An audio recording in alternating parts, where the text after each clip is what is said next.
Bienvenue sur Métabolisme TV, votre source d'informations correctes sur le métabolisme et la santé. Les médicaments antiacides causent-ils l'Alzheimer? Je suis Franck Suarez, spécialiste de l'obésité et du métabolisme, et je veux partager avec vous une information récente qui vient d'être publiée dans les journaux cliniques, dans les journaux de sciences. La science est censée nous éduquer. C'est ce que je fais lorsque je veux vous donner une information. Je cherche ce que disent les études scientifiques. Rien de ce qui est dit sur Métabolisme TV n'était mon opinion.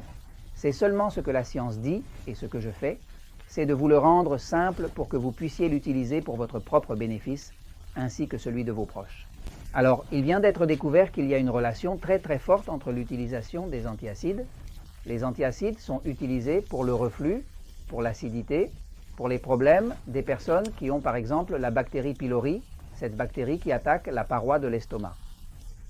Une des choses qu'on donne à la personne est beaucoup d'antibiotiques, un antiacide. Donc les antiacides sont parmi les médicaments les plus utilisés, les plus vendus dans le monde entier. Et il vient d'être découvert qu'ils causent la démence, qu'ils causent l'Alzheimer. Je vais un moment au tableau pour l'expliquer, d'accord? Regardez, ok. Le corps, pour pouvoir digérer, doit créer de l'acide dans l'estomac. Si cet acide chlorhydrique n'est pas créé, il ne peut pas digérer un morceau de viande, il ne peut pas être digéré, même la vitamine B et tous les composants sains qu'un morceau de protéine ou de viande contient ne peuvent pas être extraits si cet acide n'est pas là, en effet. Maintenant, quand une personne commence à avoir du reflux, un excès d'acidité, cet acide qui remonte et qui lui brûle la gorge, eh bien la personne commence à avoir des problèmes d'acidité gastrique, d'acidité de reflux, et il y a des personnes qui ne peuvent pas dormir la nuit à cause de ce problème d'acidité. Alors, la première chose que le médecin va recommander est ce qu'ils appellent parfois un médicament inhibiteur de la pompe à protons. La matière est composée d'électrons et de protons. Par exemple, si nous regardons un atome, nous allons trouver un proton au centre et autour, nous allons trouver de petits électrons. Que se passe-t-il? L'acide est principalement composé de protons, donc l'acide contient des protons.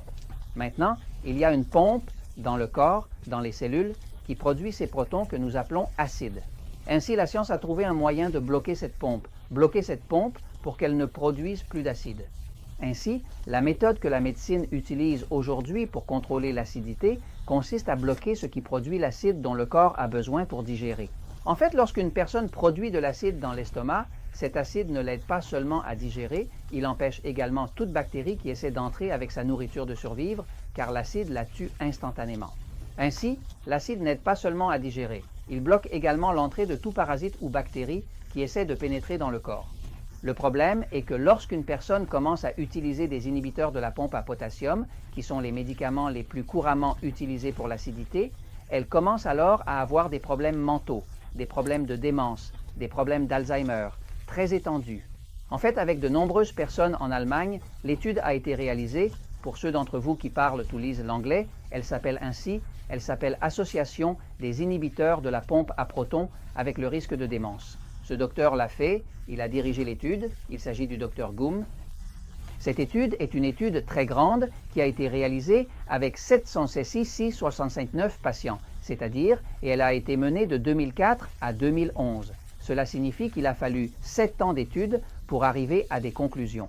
Les conclusions de l'étude sont que parmi les 769 personnes, celles qui utilisaient des médicaments inhibiteurs de la pompe à protons, des antiacides pour le reflux et autres, 44% d'entre elles ont vu leur risque de démence ou d'Alzheimer augmenter de 44%.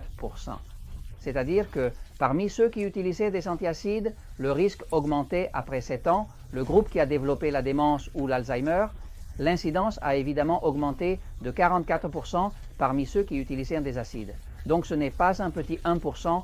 Maintenant, cela correspond parfaitement à d'autres études antérieures qui avaient été faites avec des rats. Celle-ci a été faite avec des humains, mais il y avait déjà des études antérieures qui montraient que lorsque des inhibiteurs de la pompe à potassium, c'est-à-dire de protons, c'est-à-dire je parle des antiacides, étaient administrés aux rats, ces rats développaient une protéine qui est associée à la condition appelée Alzheimer.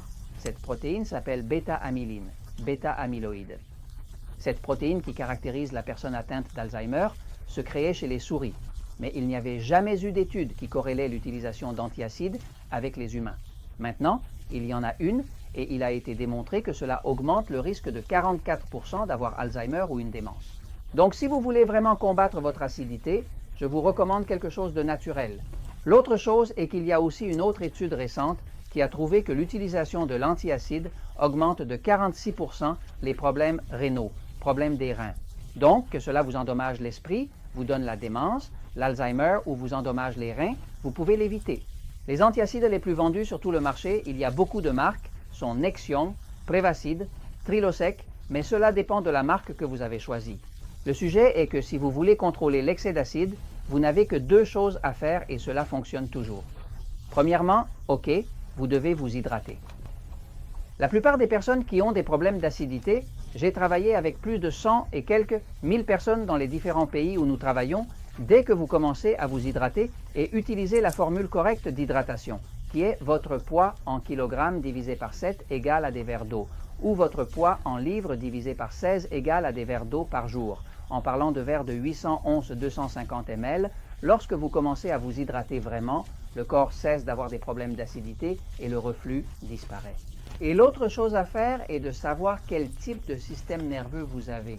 Si vous avez un système nerveux excité, votre corps est mangé de la viande rouge, vous allez avoir de l'acidité. Si vous avez un système nerveux excité qui est de type sympathique, dominant, c'est un corps qui est bien stressé, la graisse ne lui convient pas. Alors, la solution est d'aller sur Metabolismo TV et de regarder l'épisode numéro 199.